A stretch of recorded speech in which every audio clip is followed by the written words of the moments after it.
మేము సిన్సియర్గా మిమ్మల్ని ప్రార్థిస్తున్నాం సార్, దయచేసి రికార్డులు తెప్పియండి. ఎన్నిసార్లు ఇంటరప్షన్లు అయినాయి, ఎన్నిసార్లు మంత్రులు అంత అంత అంత ఎక్సైట్ అయ్యి మాట్లాడితే ఎట్లా సార్ మంత్రులు? Sir the essence of democracy, దయచేసి కొత్త సభ్యులు కాంగ్రెస్ నుంచి 53 మంది ఉన్నారు.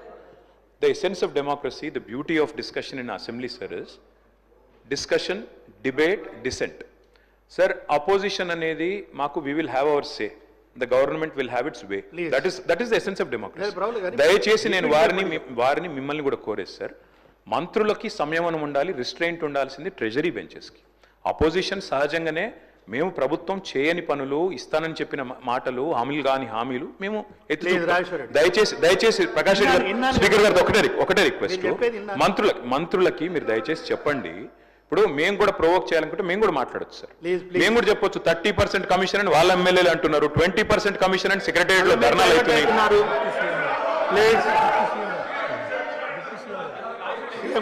డిప్యూటీ సీఎం గారు సార్, రామ్జాన్ మీరు కూర్చోండి, డిప్యూటీ సీఎం గారు మాట్లాడుతున్నారు. Sir, essence of the democracy, చాలా సంతోషం కేటీఆర్ గారు లేచి చాలా గౌరవంగా మాట్లాడతాడని నేను ఊహించాను, ఓ సభ్యతగా మాట్లాడతాడని కూడా ఆశించాను. లేచి ఏం మాట్లాడుతున్నారు అధ్యక్ష? ఎసెన్స్ ఆఫ్ ద డెమోక్రసీలో డిస్కషన్ ఉండాలా, డిబేట్ ఉండాలన్నారు. సంతోషం.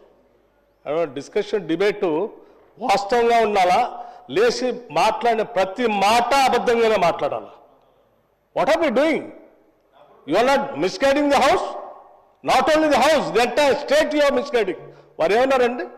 అభయహస్తం పేరు మీద అడ్డగోలుగా అడ్వర్టైజ్మెంట్స్ ఇచ్చామని చెప్తా ఉన్నారు. సివిల్ సర్వీస్ స్టూడెంట్స్ కోసం మన రాష్ట్రం నుంచి పోతున్నటువంటి విద్యార్థులకి, పేద మధ్యతరగతి బడుగు బలహీన వర్గాలకు సంబంధించిన విద్యార్థులకి, ఇంక్లూడింగ్ ఈడబ్ల్యూఎస్ స్టూడెంట్స్ కూడా, ఎవరైనా ఈ రాష్ట్రం నుంచి భారతదేశంలో నడుపుతున్నటువంటి యూపీఎస్సీ ఎగ్జామ్ కోసం డబ్బులు లేకుండా ఇబ్బంది పడతా ఉంటే వాళ్ళకు కొంచెం ప్రోత్సహిద్దామని చెప్పి మేము ప్రిలిమినరీ పాస్ అయినటువంటి వాళ్ళందరికీ, ప్రతి అభ్యర్థి ఎవరు అప్లై చేసుకుంటే వాళ్ళందరూ ₹1,00,000 ఇద్దామని చెప్పాం. మెయిన్స్ కంప్లీట్ చేసి ఇంటర్వ్యూకి పోతా ఉంటే ఢిల్లీకి పోయి ఆడ ఉండటానికి, కోచింగ్ తీసుకోవడానికి ఎంతో కొంత సాయం చేస్తే కొద్దిగా ఎక్కువ మంది ఇంటర్వ్యూలో సెలెక్ట్ అయ్యి మన రాష్ట్ర విద్యార్థులు వస్తే రాష్ట్రానికి గౌరవం, కొంత మర్యాద, కొంత భవిష్యత్తులో వాళ్ళు ఎక్కడున్నా కానీ రాష్ట్ర ప్రయోజనాల కోసం ఉపయోగపడతారని వాళ్ళకు ₹1,00,000 ఇద్దామని చెప్పాం. ఇది మంచి పథకం కదా అధ్యక్ష? Is there anything wrong in this? In the interest of the స్టేటే కదా చేసిన దానికి మీరు 4 కోట్లు చేశారు, 40 కోట్లు అడ్వర్టైజ్మెంట్ చేసుకున్నారు. నేను అడుగుతా ఉన్నాను పల్లా రాజేశ్వరరెడ్డి గారిని, అడ్వర్టైజ్మెంట్ మీరు చూసారా? ఇచ్చామో? ఇది is it not a blanket statement of misguiding the house? Can't do like this. అధ్యక్ష, వారు లేచి ఇంకో ఆయన లేచి మాట్లాడుతూ ఉన్నారు కేటీఆర్ గారు. ఏమండి 30% తీసుకున్నారు, కమిషన్ తీసుకున్నారు అన్నమాట. ఎవరండి 40,000 కోట్ల రూపాయలు పనులు చేపించి బిల్లులు లేకుండా రాష్ట్రం మీద 1,00,000 కోట్ల పైబడి అప్పులు చేసి మీరు పోతే వాళ్ళందరూ బిల్లులు రాక నానా బాధపడుతూ రాష్ట్రం కోసం అటు తిరిగి ఇటు తిరిగి సెకండరీ చుట్టూ తిరిగి నానా బాధపడుతున్నారు. మీ పాపం వల్ల ఈరోజు రాష్ట్రంలో 1,00,000 కోట్ల పనులు చేసినటువంటి వాళ్ళ బిల్లు లేక ఏడుస్తున్నారు. ఎంతో కొంత మేము బాగు చేసి కొద్ది సర్ది చేసి ముందుకు పోతా ఉంటే అడ్డగోలుగా మీరు ఈ మాటలు మాట్లాడటం ఇది వాస్తవమా? రైట్, నేను ఛాలెంజ్ చేస్తా ఉన్నాను కేటీఆర్ని. I have challenge KTR. Now you have to prove that what the statement what you made. Otherwise you have to say opposite to this house. He has to make a statement. అధ్యక్ష, నేను అడుగుతా ఉన్నాను, ఇది మీరు prove చేయకపోతే ఈ సభకి క్షమాపణ చెప్పాలి, ఈ రాష్ట్ర ప్రజలకు కూడా క్షమాపణ చెప్పాలి. ఈ రకంగా మైక్ దొరికింది కదా అని అడ్డగోలుగా ప్రభుత్వం మీద బ్లాంకెట్ గా ఈ రకమైన స్టేట్మెంట్ ఇస్తే ఇట్ ఈస్ నాట్ కరెక్ట్ అధ్యక్ష. గౌరవ సభ్యుడు దీని మీద తిరిగి సమాధానం చెప్పాలి, క్షమాపణ కూడా చెప్పాలి. దయచేసి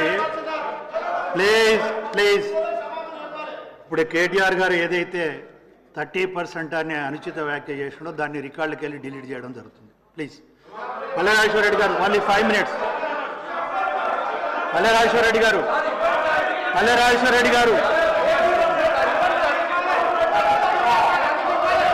అధ్యక్ష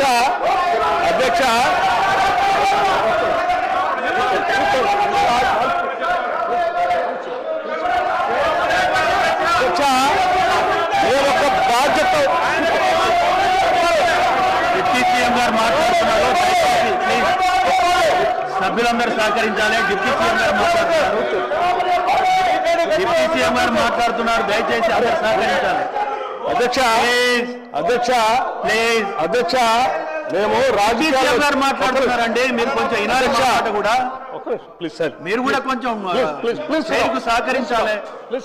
కూర్చోండి, అందరు కూర్చోండి. ప్లీజ్ అధ్యక్ష ఇప్పుడు అక్కడ ఒక గౌరవ ఉప ముఖ్యమంత్రి గారు లేచి నిలబడ్డప్పుడు మనం కూడా ప్లీజ్ రెజ్యూమ్ సీట్ చూసి అధ్యక్ష request them also to resume the seats please sir. అధ్యక్ష మేము ఒక బాధ్యతతో రాజకీయాల్లోకి వచ్చాం. అడ్డగోలుగా మీలాగా రాష్ట్రం మీద పడి బరి తెగించి దోపిడీ చేసుకోవడానికి రాలేదు. మేము ఒక బాధ్యతతో ప్రజలకు సేవ చేయాలని, మేలు చేయాలని ఒక నమ్మకంతో మాలాగా ఈ రాష్ట్రంలో అణగారిన వర్గాలు, బాధితులు, తాడితులు, ఇబ్బందులు ఉన్నటువంటి మధ్యతరగతి కుటుంబాలు బాధపడకూడదు, వాళ్ళ కోసం ఏమైనా చేయాలనేటువంటి ఉన్నతమైనటువంటి ఆలోచనతో రాజకీయాలకు వచ్చినటువంటి వాళ్ళు ఎంత ఉన్నారు. మీలాగా అడ్డగోలు పనులు చేసి ఈ రాష్ట్రాన్ని దోపిడీ చేసి సర్వనాశనం చేసి 8 లక్షల కోట్ల రూపాయలు దీని మీద పారవేసిపోయే విధంగా మేము రాలేదు. అధ్యక్ష మాట్లాడే ముందు ఒక బాధ్యత ఉండాలి, ఒక నిబద్ధత ఉండాలి.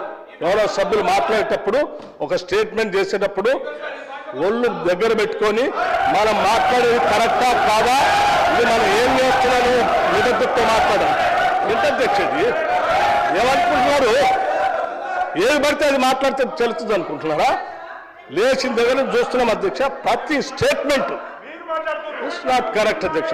ఈ హ్యాస్ టు సే అపాలజీ, ఈ హ్యాస్ టు సే అపాలజీ అధ్యక్ష. It not correct. దయచేసి ప్లీజ్ సభ్యులందరూ కూర్చోవాలి ప్లీజ్. దయచేసి ప్లీజ్ అందరు చైర్స్ లో కూర్చోవాలి. అందరు కూర్చోవాలి ప్లీజ్. కూర్చోవాలి ప్లీజ్. ప్లీజ్ కూర్చోవాలి. ప్లీజ్ కూర్చోండి ప్లీజ్.